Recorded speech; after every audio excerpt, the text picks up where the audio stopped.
Hello friends, എല്ലാവർക്കും സുഖമല്ലേ? നമസ്കാരം. ഇന്ന് ഞാൻ ഒരു കയ്പ്പയ്ക്ക മെഴുക്ക് പുരട്ടി ചെയ്യാനാണ് ഉദ്ദേശിക്കുന്നത്. അപ്പോൾ അതെങ്ങനെ ചെയ്യണമെന്ന് നോക്കാം. എല്ലാവരും വരും, നമുക്ക് കണ്ടു നോക്കാം. അപ്പോൾ ഇത് വെളുത്ത കയ്പ്പയ്ക്കയാണ്, നമ്മുടെ നാട്ടിലൊക്കെ കിട്ടുന്ന മാതിരത്തെ വെള്ള കയ്പ്പയ്ക്കയാണ്. ഇത് വെച്ചിട്ടാണ് ചെയ്യാൻ പോകുന്നത് ഞാൻ. അതും ഒരു ക്യാരറ്റും. ഇത് രണ്ടും ഓരോന്നാണ് എടുത്തിരിക്കുന്നത്. ഞാനൊരു രണ്ടാൾക്ക് വേണ്ടിയിട്ടാണ് ഉണ്ടാക്കുന്നത്. അതിനിങ്ങനെ നീളത്തിൽ മുറിക്കുക. കണ്ടുവല്ലോ, ഇങ്ങനെ ആക്കി പകുതിയാക്കി അതിന് 1/4 ആക്കിയിട്ട് ഞാനതിനെ കുറച്ച് നീളത്തിലാണ് അങ്ങനെ കഷ്ടാക്കിയിട്ടാണ് മുറിച്ചിരിക്കുന്നത്. ഇത് വട്ടത്തിൽ അരിയുന്നതിനെക്കാട്ടിലും ഇങ്ങനെ അരിയുന്നതാണ് നല്ലത് മെഴുക്ക് പുരട്ടിക്ക്. ഇനി ക്യാരറ്റും അതേമാതിരി തന്നെ ഞാൻ അതേ വലിപ്പത്തിൽ മുറിച്ചിട്ടുണ്ട്, കഷ്ടാക്കിയിട്ട്.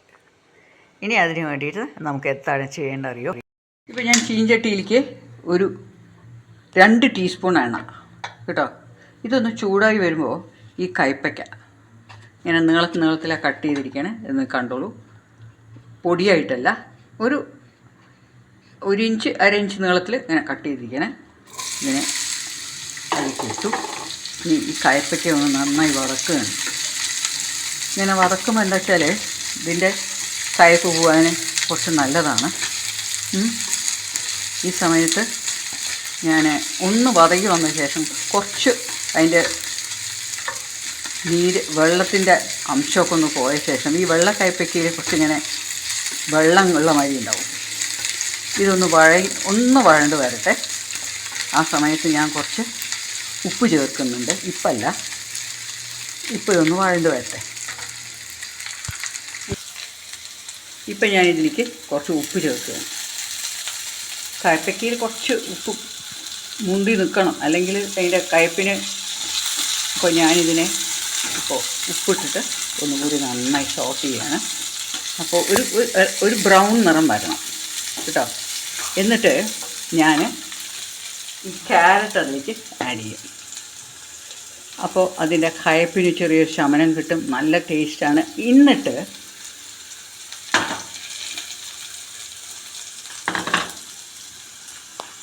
കുറച്ച് മുളക്, ഇതൊരു 7 മുളകുണ്ട് ഇതിൽ. നിങ്ങൾക്ക് മുളക് പൊടി ചേർക്കാം. കുറച്ച് വെളുത്തുള്ളി, ഇതിനെ ഒന്ന് എണ്ണ ഒഴിച്ച് വഴറ്റും. എന്നിട്ട് ഇതിനെ നന്നായിട്ടൊന്ന് അരയ്ക്കുക. ഈ പാനിലേക്ക് ഞാൻ ലേശം നല്ലെണ്ണ, ഈ വെളുത്തുള്ളി നല്ലെണ്ണയിൽ വഴറ്റുമ്പോൾ നല്ലൊരു മണമാണ്.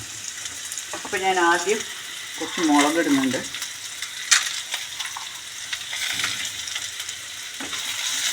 ഈ മുളകൊന്ന് നന്നായി ചൂടായി വരുമ്പോൾ, വലിയ സമയമൊന്നും വേണ്ടതാവാൻ, കുറച്ച് നല്ലോണം ചൂടാവണം. ആ സമയത്ത് ഞാൻ ഈ വെളുത്തുള്ളിയും കൂടി ഇതിലേക്ക് ചേർക്കും. ഈ വെളുത്തുള്ളി കൂടി നന്നായിട്ടൊന്ന് ആയിട്ട് വരട്ടെ. ഞാനിതിൻ്റെ തൊലിയൊന്നും അധികം കളഞ്ഞിട്ടില്ല. ഞാനതിനെ നന്നായി കഴുകിയിട്ട് എടുത്ത് വെച്ചിരിക്കുകയായിരുന്നു. ആ തൊലിയോട് കൂടി ചെയ്യുമ്പോൾ നല്ലൊരു മണമാണ്. അപ്പോൾ ഞാൻ ഈ നല്ലോണം ഇതൊന്ന് വഴണ്ട് വരട്ടെ, നല്ല മണം വരും. അപ്പോൾ ഇതിനെ ഓഫ് ചെയ്തിട്ട് ഇതിനെ ഒന്ന് നന്നായി അരയ്ക്കുക. ഇത് 2 എണ്ണം മാത്രമാണ് ഇതിലേക്ക് ഞാൻ ചേർക്കാൻ പോകുന്നത്.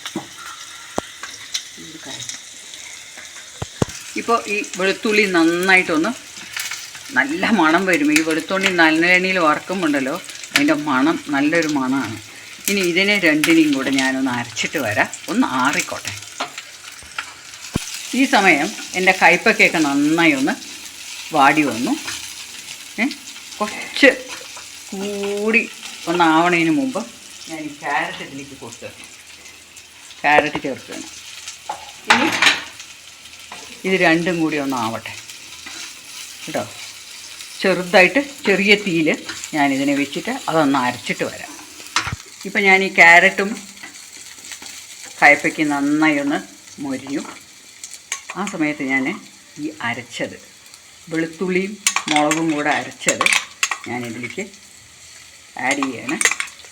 ഇത് നോക്കിയിട്ട് ആഡ് ചെയ്യണം. എന്താ കാരണം വെച്ചാൽ കുറച്ച് എരിവ് കൂടുതലായാലോ ഇത് ശരിക്കും പാകമാണ്. പക്ഷേ ഇവിടെ ഒരുപാട് എരിവ് വേണ്ടാത്തതുകൊണ്ട് ഞാൻ ഒരുപാട് ആഡ് ചെയ്യുന്നില്ല. കുറച്ച് കാരണം വെച്ചാൽ കുറച്ച് എരിവ് കൂടുതലായാലോ. ഇത് ശരിക്കും പാകമാണ്. പക്ഷേ ഇവിടെ ഒരുപാട് എരിവ് വേണ്ടാത്തതുകൊണ്ട് ഞാൻ ഒരുപാട് ആഡ് ചെയ്യുന്നില്ല. കുറച്ച് കഴുകിയ വെള്ളം കൂടി ഞാൻ ഇതിലേക്ക് ആഡ് ചെയ്യണം. വളരെ കുറച്ച്. ഇനി ഇതിനെ ഒന്ന് അടച്ച് വെച്ച് വേവിക്കാം. ഇത് അടിപൊളി ടേസ്റ്റാണ്. ഇതിൻ്റെ കൂടെ ഞാൻ ലേശം മഞ്ഞൾപ്പൊടി ആഡ് ചെയ്യാൻ മറന്നു.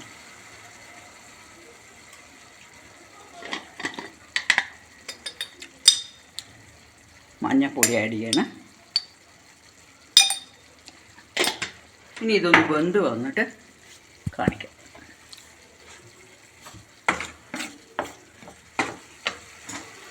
ഇതിങ്ങനെയൊന്ന് ഒരു വെന്ത് വന്നുകൊണ്ടിരിക്കുകയാണ്.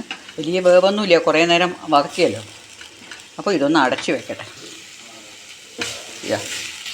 ഇപ്പോൾ എൻ്റെ കയ്പയ്ക്കൊക്കെ നന്നായി വെന്തു. ക്യാരറ്റും ഇത് കാണാൻ തന്നെ നോക്കൂ, നല്ല ടേസ്റ്റാണ്. ഒന്ന് മൊരിഞ്ഞോട്ടെ. അപ്പോൾ നല്ല ടേസ്റ്റാണ്. കയ്പയ്ക്കയും ക്യാരറ്റും ഒക്കെ നന്നായി നീര് വലിഞ്ഞു, നല്ലോണം മൊരിഞ്ഞു. ആ വെളുത്തുള്ളി മുളകും കൂടിയുള്ളതിൻ്റെ ആ ടേസ്റ്റും മണവും അടിപൊളി ടേസ്റ്റാണിത്. ഇതെല്ലാവരും ഒന്ന് ട്രൈ ചെയ്ത് നോക്കണം. നിങ്ങൾ കയ്പയ്ക്ക കഴിക്കാത്തവർ, ഏത് ചെറിയ കുട്ടിയാണെങ്കിലും കയ്പയ്ക്ക ഇഷ്ടമില്ലാത്തവർ ഇതെന്തായാലും കഴിക്കും കേട്ടോ. ഇത് അടിപൊളി. ഇതിപ്പോൾ ഞാൻ ഒരു കയ്പയ്ക്കയും ഒരു ക്യാരറ്റ് മിക്സ് ചെയ്തിരിക്കണം. ഇതൊരു 2 ആൾക്ക് കഴിക്കാനുള്ളത് ഞാൻ ഉണ്ടാക്കിയിട്ടുള്ളൂ. നിങ്ങൾക്ക് കൂടുതൽ 2 or 4 എല്ലാം ഒന്നിനൊന്നെടുത്തിട്ട് ചെയ്യാം. ഞാൻ ഇതിനെ എൻ്റെ പാനിലേക്ക് ആക്കട്ടെ. ഇപ്പോൾ എൻ്റെ കയ്പയ്ക്ക ക്യാരറ്റ് മെഴുക്ക് വരട്ടി റെഡിയായി. ഇനി നമുക്ക് ഒരു ഡിഷും കൂടെ കാണിക്കാനുണ്ട്. അതും കൂടി ഞാൻ വേഗം ഒന്ന് പ്രിപ്പറേഷൻ ചെയ്യട്ടെ. ഒരു കറിവേപ്പില തൊക്ക്. ഇതിന് വേണ്ടിയിട്ട് എന്താ ഉണ്ടാക്കണമെന്ന് കണ്ടോളൂ. ആദ്യം കുറച്ച് കടുക്, ജീരകം, ഉലുവ, ഇതെല്ലാം 1/4 ടീസ്പൂണാണ് കേട്ടോ. കുറച്ച് മല്ലി, ഇത് 1 ടീസ്പൂൺ, 1.5 ടീസ്പൂൺ മുളക്. ഇതെല്ലാം കൂടി നന്നായി ഒന്ന് ചൂടാക്കുക. കരിയരുത്, അത് സൂക്ഷിക്കണം. അപ്പോൾ അത് നന്നായി ഒന്ന് ചൂടാക്കാം. ഇപ്പം ഞാനിത് പാകത്തിൽ റോസ്റ്റ് ചെയ്തെടുത്തിട്ടുണ്ട്. കരിഞ്ഞിട്ടില്ല, ഒന്നും കരിയാൻ പാടില്ല. നല്ലോണം മണം വരണം. ഇപ്പം അടുത്ത് ലേശം നല്ലെണ്ണ ഒഴിച്ചിട്ട് ഞാൻ ഈ പുളി ഒന്ന് വറക്കാൻ പോകണം. പുളി ഒന്ന് ചൂടാക്കിയ ശേഷം കറിവേപ്പില കേട്ടോ. ഇതിൻ്റെ കൂടെ ഒരു പിടി കറിവേപ്പില.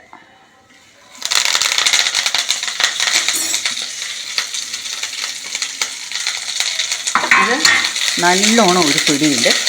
ഇത് വളരെയധികം കരുവേപ്പിൻ്റെ ഇലയുടെ ന്യൂട്രീഷണൽ വാല്യൂ പറയേണ്ട ആവശ്യമില്ല. കൊളസ്ട്രോളിന് വളരെ നല്ലതാണ്. എല്ലാ ആരോഗ്യങ്ങൾക്കും കരുവേപ്പിൻ്റെ ഇല വളരെ നല്ലതാണ്. അപ്പോൾ ഇത് നന്നായി ഒന്ന് നല്ലെണ്ണയിൽ ഈ പുളി ഇതും കൂടെ വഴറ്റുക. അത് ഞാൻ എന്തിനാണ് അതങ്ങനെ റോസ്റ്റ് ചെയ്ത് വെച്ചാൽ അതിലേക്ക് എണ്ണ വേണമെന്നില്ല. നിങ്ങൾക്ക് വേണമെങ്കിൽ നല്ലെണ്ണയിൽ അതിനെ വഴറ്റാം. എന്തായാലും അവസാനം നമ്മളിത് ചെയ്യുന്ന സമയത്ത് നല്ലെണ്ണ ഒഴിച്ചിട്ടാണ്. എന്താ വെച്ചാൽ അത് കേട് വരാതിരിക്കാനാണ് ഈ വെള്ളം ആഡ് ചെയ്യാണ്ട് കറുവേപ്പിൻ്റെ ഇല നന്നായി കഴുകി തുടച്ച് ഉണക്കി വെച്ചതാണ്. അപ്പോൾ ഇനി ഇത്ര മതി. അപ്പോൾ ഇനി മിക്സിയിൽ ഞാൻ ഇതിനെ ഒന്ന് പൊടിച്ചിട്ട് അതിനെല്ലാം കൂടി ഇട്ടിട്ടൊന്ന് മിക്സ് ചെയ്തിട്ട് കാണിക്കാം. ഇത് എണ്ണ ഒഴിച്ചിട്ട് നല്ലോണം ഒന്ന് ചെയ്യണം. എന്താ കാരണം വെച്ചാൽ കേട് വരാതിരിക്കാൻ നമ്മൾ ലേശം നല്ല എണ്ണ അതിൽ ഒരുപാട് ചേർക്കണത്. അപ്പോൾ ഞാനൊരു 2 ടേബിൾ സ്പൂൺ എണ്ണ ഇതിലേക്ക് വിട്ടിട്ടുണ്ട്. എന്നിട്ട് ഒരു 10 വെളുത്തുള്ളി. ഇത് നമ്മൾ എത്ര ചെയ്യണോ അതനുസരിച്ചിരിക്കും. ഞാനതിനെ ഒന്ന് നന്നായിട്ട്, കുറച്ച് വലുതായതുകൊണ്ട്, വലുതല്ലെങ്കിൽ അത് കീറേണ്ട ആവശ്യമില്ല കേട്ടോ. ഞാനത് കുറച്ച് വലുതായതുകൊണ്ട് ഇത് നന്നായിട്ടൊന്ന് വെളുത്തുള്ളി ഇതിൻ്റെ ഉള്ളിൽ കിടന്ന് നന്നായി ഒന്ന് വേവട്ടെ. ഈ എണ്ണയിൽ കിടന്നിട്ട് നന്നായി ഒന്ന് നല്ല മൊരിഞ്ഞ് നല്ല മണം വരണം.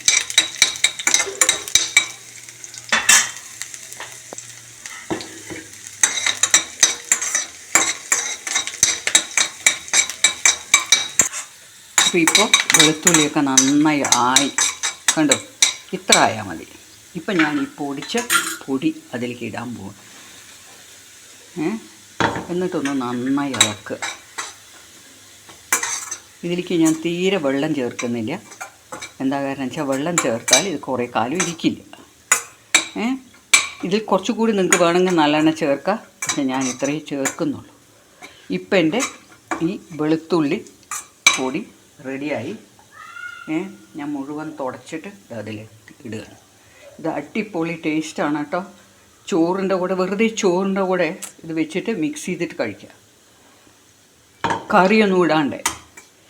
അടിപൊളി ടേസ്റ്റ് എന്ന് പറഞ്ഞാൽ ഇത് ആരോഗ്യത്തിന് വളരെ നല്ലതാണ്. അപ്പോൾ ഞാൻ ഇനിയിപ്പോൾ ഇതിലേക്ക് കുറച്ച് കായം കൂടി വേഗം ആഡ് ചെയ്ത് കളയാം. അപ്പോൾ ഇനി ഇതിൽ കുറച്ച് കായം കൂടെ ആഡ് ചെയ്തിട്ട് നമ്മളതിനെ കുപ്പിയിലൊന്ന് ആക്കി വയ്ക്കുക. അപ്പോൾ ഇതൊക്കെയാണ് ഇന്നത്തെ. എല്ലാവരും കണ്ടുപോലോ. എൻ്റെ 2 ഐറ്റം ഒന്ന് കണ്ടിരിക്കുമെന്ന് വിചാരിക്കണം. എല്ലാവരും ഒന്ന് പരീക്ഷിച്ച് നോക്കുക. എൻ്റെ കയ്പ്പയ്ക്ക മെഴുക്ക് പുരട്ടിയും കറിവേപ്പില പൊടിയും. Bye friends.